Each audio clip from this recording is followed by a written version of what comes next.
पडलेला आहे मतदानाचा। दुसरा, तिसरा, चौथा, पाचवा असे किती जे टप्पे आहेत त्याचा प्रचार हळूहळू तापायला लागलेला आहे। आपल्याशी बोलल्यानंतर आजच मी बुलढाण्याला जाणार आहे।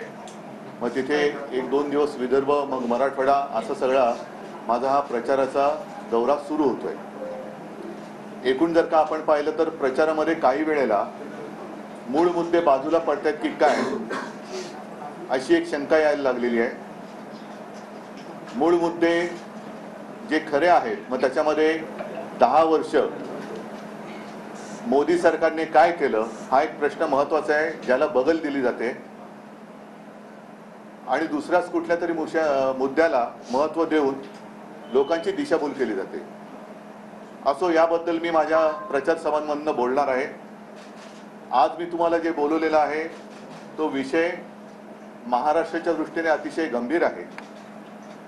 गेल्या काही दिवसांपूर्वी मध्य प्रदेश, तेलंगणा इथल्या ज्या काही निवडणुका झाल्या, कर्नाटकाची निवडणूक झाली, त्या निवडणुकीच्या वेळेला मी आपल्या सगळ्यांशी बोललो होतो आणि त्याच्याबद्दल आम्ही निवडणूक आयोगाकडे लेखी विचारणा केली होती। कारण हा व्हिडिओ मी तुम्हाला ऐकवतो, कारण माझ्या फोनमध्ये व्हिडिओ आहे। कदाचित आता तुम्हाला मी तो फोनमध्ये असल्यामुळे दाखवू शकणार नाही, पण हा जो व्हिडिओ आहे त्याचा आवाज मी बटन दबाओ ना, तब जय बजरंगबली बोल करके सजा दे देंगे। पक्का दोगे ना? माताएं बहनें, विशेषकर आप सभी को अयोध्या में राम मंदिर का दर्शन करना है ना?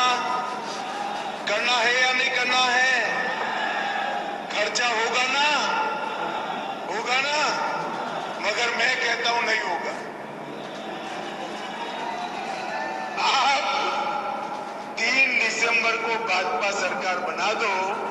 भाजपा मध्य प्रदेश सरकार सभी को बारी बारी फ्री ऑफ कॉस्ट अयोध्या में रामलल्ला का दर्शन करा देगी। मला वाटतं आपल्या माध्यमातून हा आवाज जनतेपर्यंत पोहोचला असेल। हे परत तुम्हाला ऐकवण्याचं कारण असं की त्याच वेळेला आम्ही निवडणूक आयोगाकडे एक विचारणा केली होती, तक्रार नव्हती केली, विचारणा केली होती आणि त्याला कारणही तसंच होतं। हिंदू हृदय सम्राट शिवसेना प्रमुखांचं निवडणूक लढवण्याचा किंवा मतदान करण्याचा अधिकार हा निवडणूक आयोगाने अटलजी पंतप्रधान असताना काढून घेतला होता। त्यांना 6 वर्ष निवडणूक लढवायला देखील बंदी केली होती। याचं कारण त्या काळात त्यांनी हिंदुत्वाचा प्रचार केला असा त्यांच्यावरती करप्ट प्रॅक्टिस असा ठपका ठेवून हा निर्णय घेतला होता।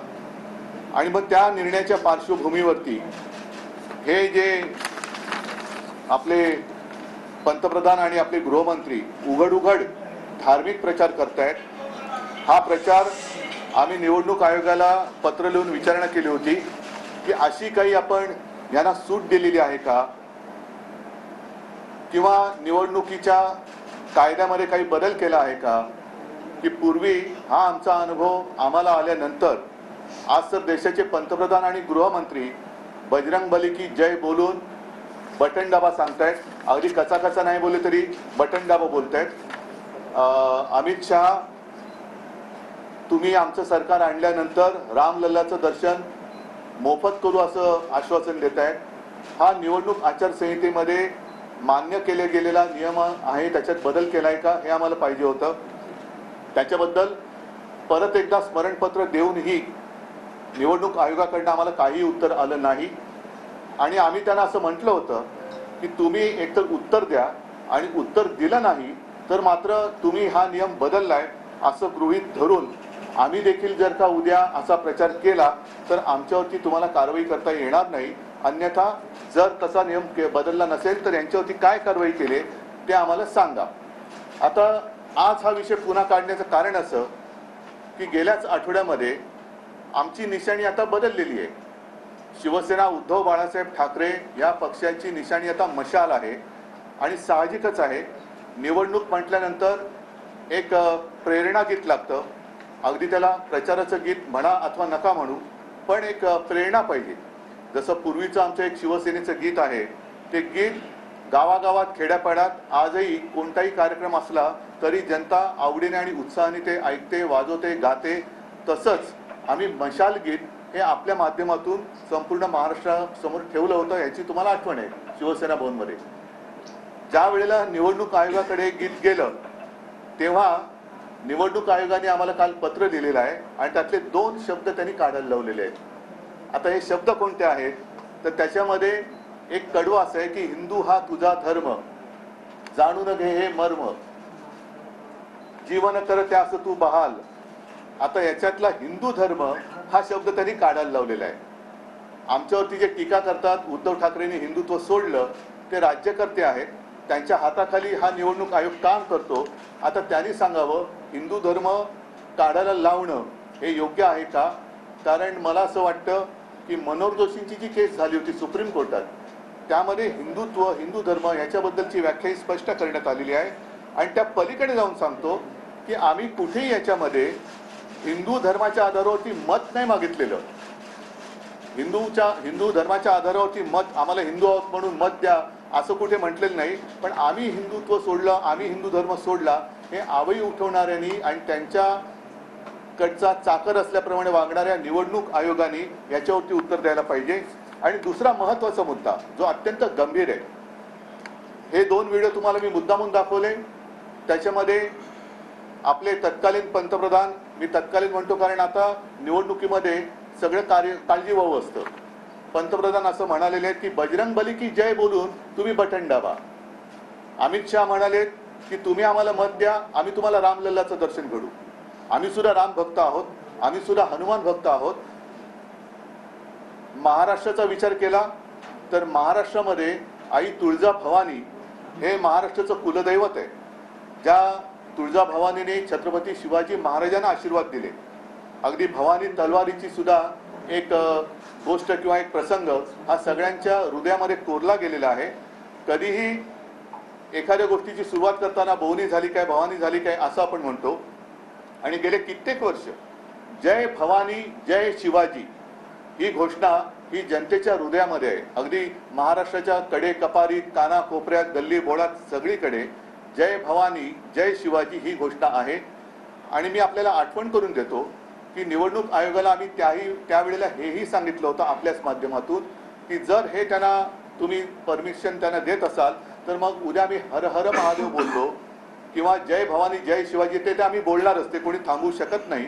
तर तुमचा आक्षेप असता कामा नये. आता ते गीत जे आम्ही तुमच्या माध्यमातून जनतेसमोर दिलं होतं त्या गीतामध्ये त्या गाण्याचा जोश एक वाढतोय आणि त्याच्यात बॅकग्राऊंडला ज्याला आपण कोरस म्हणतो किंवा बॅकग्राऊंड म्हणतो त्याच्यात जय भवानी जय शिवाजी ही घोषणा आहे. आणि त्या घोषणेमधल्या जय भवानी हा शब्द काढा हा निवडणूक आयोगाचा आम्हाला लेखी फतवा आलेला आहे. आम्ही कोणत्याही परिस्थितीत जय भवानी हा शब्द काढणार नाही. निवडणूक आयोगाने आमच्यावर कारवाई करणार असाल तर पहिलं मोदीजी आणि शहाजींवरती कारवाई करावी आणि मग महाराष्ट्राच्या कुलदैवताचा अपमान तुम्ही केलात हा जर का मी आरोप केला तर त्याला निवडणूक आयोगाकडे उत्तर आहे काय? हा महाराष्ट्राच्या अस्मितेचा आणि दैवताचा अपमान आहे. आणि महाराष्ट्राबद्दल आकस या राज्यकर्त्यांच्या कृतीतून दिसतोय. पण महाराष्ट्राच्या कुलदैवताबद्दल एवढा द्वेष, एवढा आकस हा त्यांच्या नसानसांमध्ये ठासून भरला असेल याची आम्हाला कल्पना नव्हती.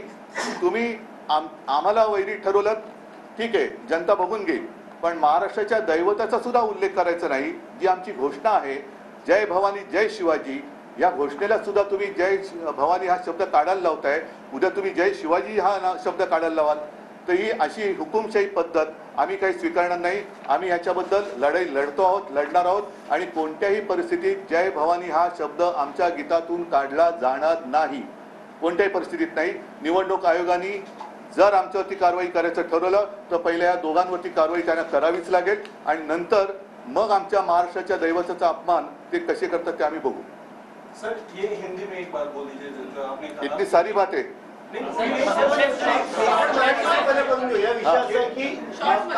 तुमच्या मुलाखतीतला एक मुद्दा, मुलाखतीचा विषय सोडा. ये जो नोटिस आपको आई है ना, ये नोटिस किस पर्सपेक्टिव में आई है और आपने जो ठीक है, मैं सारी बातें बताने की कोशिश करता हूँ. आपको शायद याद होगा कि कुछ दिन पहले जब मध्य प्रदेश के चुनाव चल रहे थे कर्नाटका के चल रहे थे, तेलंगाना के चल रहे थे, उस वक्त मोदी जी ने और शाह जी ने दो बातें कही थी प्रचार करते हुए। एक तो मोदी जी ने कहा था कर्नाटका में कि जब आप चुनाव के लिए मत देने के लिए जाएंगे तो बजरंगबली की जय बोलकर आप बटन दबाइए, और अमित शाह जी ने कहा था कि आपको रामलला का दर्शन चाहिए कि नहीं चाहिए, खर्चा होगा कि नहीं होगा, तो सारी जनता कहती है कि होगा। तो उन्होंने उनको आश्वस्त किया था। ये उनका प्रचार जब भाषण किया उसमें का मैंने आपको एक हिस्सा दिखाया कि आप अगर यहाँ भाजपा की सरकार बनाओगे तो आप सभी को रामलला का दर्शन हम फ्री में कराएंगे। और उसके बाद हमने चुनाव आयोग को एक खत लिखा था, वो खत आज भी मेरे हाथ में है, और उसमें हमने पूछा था कि जो बात जो मैं तो अन्याय कहता हूँ लेकिन न्याय उन्होंने मेरे पिताजी के बारे में किया था, हिंदू हृदय सम्राट बाला साहब ठाकरे जी के बारे में।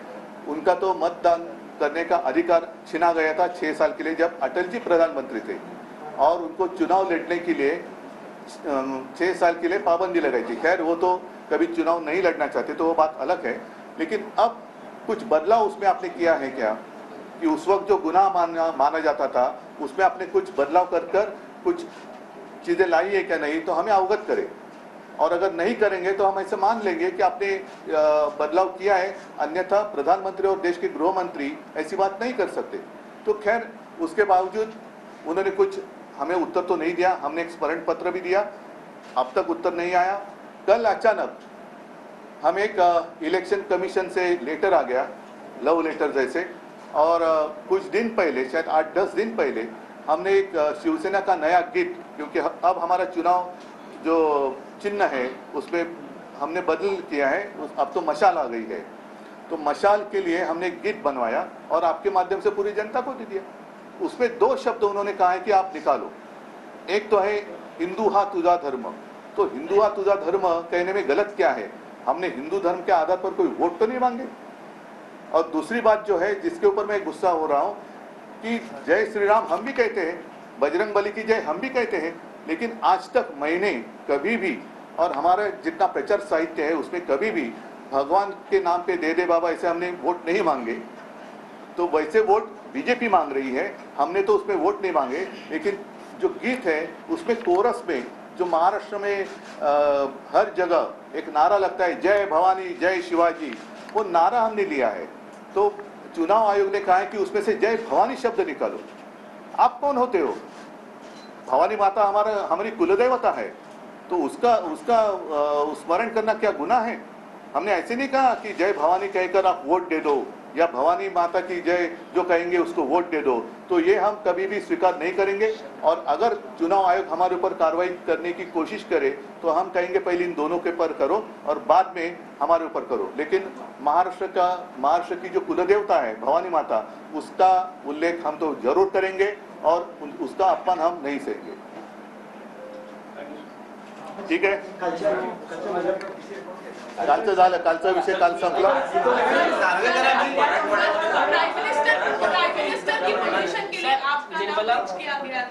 नहीं सुनो, मैं तो पहले कहता हूं कि इसका उत्तर मुझे मिलना चाहिए।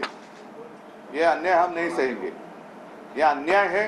और जैसे पिछली बार भी मैंने कहा था कि एक लेटर हमें भी आया कि जितने हमारे नेता यहाँ से वहाँ प्रचार के लिए जाएंगे उनकी बैग खोलकर देखी जाएगी। जरूर खोलो, जरूर खोलो, लेकिन उस वक्त प्रधानमंत्री जी और गृह मंत्री जी की भी बैग खोलकर देखनी होगी।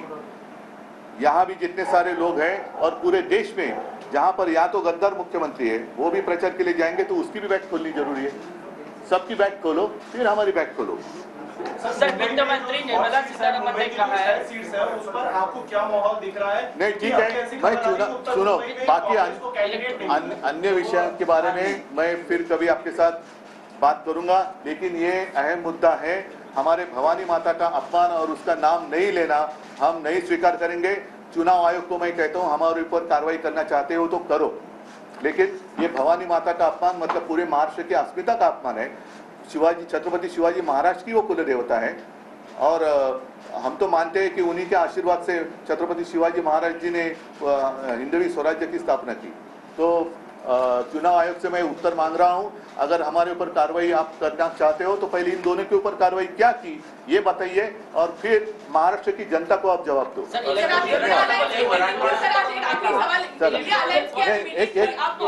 नहीं, एक मिनट, मैं फिर से एक बार कहता हूं कि कृपा कर समझ लीजिए, बाकी अन्य मुद्दों के लिए तो हम तो बार बार मिलते रहेंगे, उसमें कोई दो राय नहीं है। आज भी मेरी मीटिंग है, वहाँ भी मुझे जो कुछ कहना है कहूँगा, लेकिन ये मुद्दा महाराष्ट्र के लिए अहम है और ये नजरअंदाज हम नहीं कर सकते। सर, सॉन्ग चेंज नहीं हो रहा है।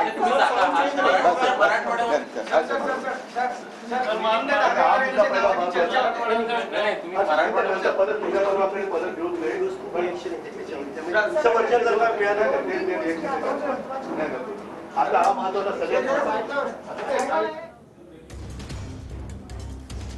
तर जय भवानी शब्द काढा असं निवडणूक आयोगानं आम्हाला सांगितलेलं आहे, मात्र ते आम्ही करणार नाही असं उद्धव ठाकरेंनी म्हटलेलं आहे। आम्ही प्रचार गीतामधून जय भवानी हा शब्द काढणार नाही असं उद्धव ठाकरेंनी स्पष्ट केलं आहे। आम्ही न्यायालयीन लढाई लढण्यास तयार आहोत असं देखील त्यांनी म्हटलंय।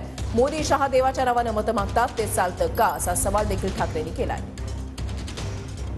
तर उद्धव ठाकरे यांच्या पत्रकार परिषदेमधले महत्त्वाचे मुद्दे आपण पाहताय। प्रचार गीतामध्ये जय भवानी हिंदू धर्म शब्द वापरल्यानं निवडणूक आयोगानं नोटीस पाठवली आहे। जय भवानी शब्द काढा असं निवडणूक आयोगानं आम्हाला सांगितलंय। आम्ही प्रचार गीतामधून जय भवानी हा शब्द काढणार नाही। आम्ही न्यायालयीन लढाई लढण्यास तयार आहोत असं उद्धव ठाकरे यांनी स्पष्ट केलेलं आहे। आमच्यावर कारवाई करण्याआधी नरेंद्र मोदी आणि अमित शहांवर कारवाई करा। नरेंद्र मोदी बजरंग बलीच्या नावानं बटन दाबा असं म्हणतात, मतं मागतात। मोदी अमित शहा देवाच्या नावानं मतं मागतात, ते चालतं का असा सवाल देखील उद्धव ठाकरेंनी यावेळेला केलेला आहे।